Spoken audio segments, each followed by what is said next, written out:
Welcome to the Deep Dive.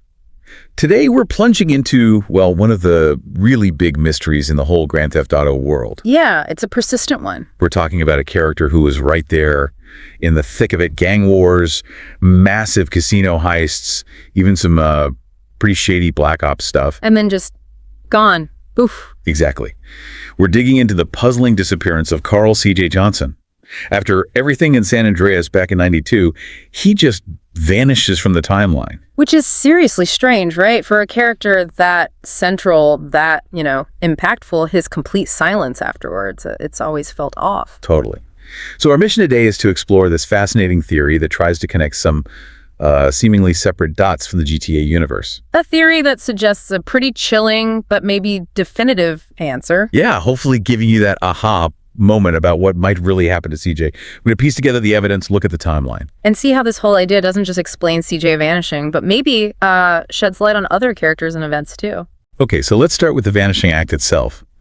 CJ in San Andreas, he was the guy. Absolutely central, deep in the gang wars, pulling off incredibly complex operations like the casino stuff. And those weird missions with Mike Terreno, the government spook guy. Yeah, he was a major player in that whole narrative. Built an empire, really. He absolutely did, a proper legend. But then, post-1992, sip, nada. No cameos, no mentions in later games, not even a news clipping, nothing. For someone who made so many waves, influenced so much, it's just profoundly odd, like he was deliberately scrubbed. And that silence is where this theory really starts to gain traction. It circles back to one key event in '92. The Caligula's casino heist. Exactly. That wasn't just CJ being bold. He hit Salvatore Leone directly, stole millions right from under his nose. And Salvatore Leone. Yeah. Well, let's just say he doesn't take kindly to that sort of thing. The sources point to this immediate, furious reaction. A personal phone call, right? Livid. Threatening CJ. Threatening his whole family. Yeah. And we know Salvatore, he's not someone who makes idle threats. Yeah. That's just not how the Leone family operates. No, their whole MO is built on ruthless efficiency, betrayal. That gets answered with death. Usually, quiet, swift, almost artistic in its brutality. And this Caligula's hit, it wasn't just about the money, was it? It hit Salvatore hard. Oh, hugely. It basically crippled his foothold in Las Venturas, cost him a fortune, shattered his control over a key asset. Mm-hmm. For a mafia boss, that kind of public humiliation, that blow to his power, it's unforgivable. Okay, so CJ commits this massive offense. Salvatore makes a direct personal threat. That sets the stage. Right. But the connection gets really interesting when you look at something seemingly unrelated a couple of years later. 1994, Liberty City. What happened then? Well, the Leone family suddenly needed a very high-profile hit carried out, a big one. And who did they tap for the job? Toni Cipriani. Toni.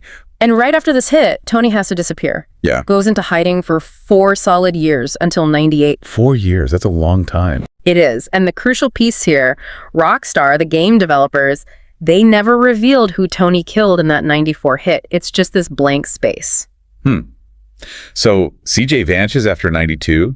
Salvatore makes a death threat, and then 2 years later, Salvatore's guy Toni does a secret hit that forces him underground for years. The timing is just, it feels too perfect to be a coincidence, doesn't it? It really does seem suspicious when you lay it out like that. Think about it. If Salvatore really wanted CJ dead, especially after that level of disrespect, he's not sending some random street soldier. No, he'd need someone he could absolutely trust. Someone loyal, effective, lethal. Someone like Toni Cipriani. Now, Toni's history before '94 is a bit hazy. Maybe he was out of town, maybe held back for exactly this kind of sensitive operation. So the idea is Salvatore called in his best guy, Toni. Plausibly, yes. And the hit itself, where it happened. Maybe CJ felt safe back in Los Santos, maybe San Fierro, or maybe he was still involved in Vegas somehow. CJ definitely had enemies. The Ballas, the Loco Syndicate, those corrupt cops, Pimpini and Pulaski. He did. Lots of them. But were any of them as dangerous, as patient, as resourceful as Salvatore Leone? Probably not. Salvatore had the reach, the motive. And potentially, in Toni, he had the perfect weapon. This theory frames Salvatore's threat not just as anger, but as the setup, the long game. And Toni's mysterious 1994 hit becomes the payoff, the closing chapter for CJ. Exactly. And Toni needing to hide for 4 years, that suddenly makes a lot more sense if the target was someone as big as CJ. Right. It wouldn't be a clean, simple job. Killing CJ could have massive fallout. Yeah, maybe it was messy. Maybe CJ wasn't alone. Maybe it kicked off a huge gang war or power vacuum that made things too hot for Toni in Liberty City for a while. It suggests the target wasn't just anybody, it was Carl Johnson. Taking him out would be a major move, something that might require lying low afterwards. And then look what happens after Toni comes back. Okay, 1998, Liberty City stories. Toni returns. And he's not just some thug trying to earn his way back up. He walks back in as Salvatore's most trusted guy, almost like a made man finally getting his due. He commands immediate respect, loyalty. Yeah, that kind of status, that level of trust from the Don himself.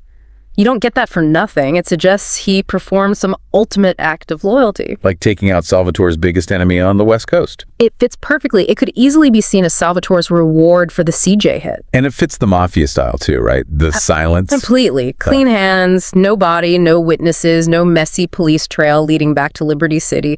CJ just stops existing. His silence after 92 becomes the proof. In a weird way. It's the loudest confirmation. Even the feds, remember, the ones like Torino who used CJ, they show zero interest in where he went. Yeah, that's true.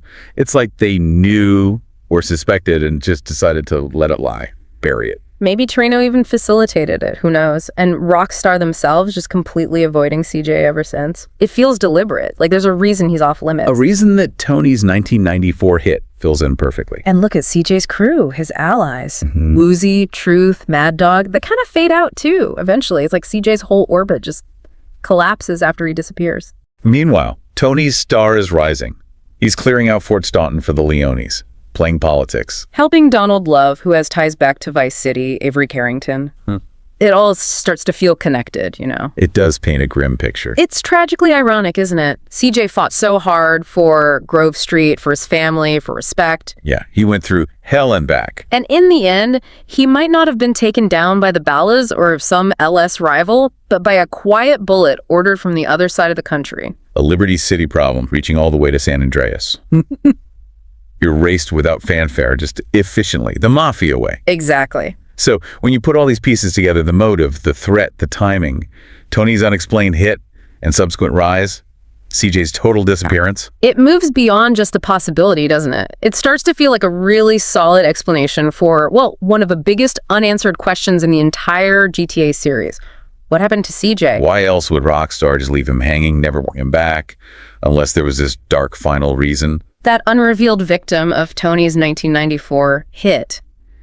It just lines up too neatly with CJ's disappearance. Salvatore's threat wasn't just rage talking. It sounds like it was a prophecy. So maybe here's the thought to leave you with.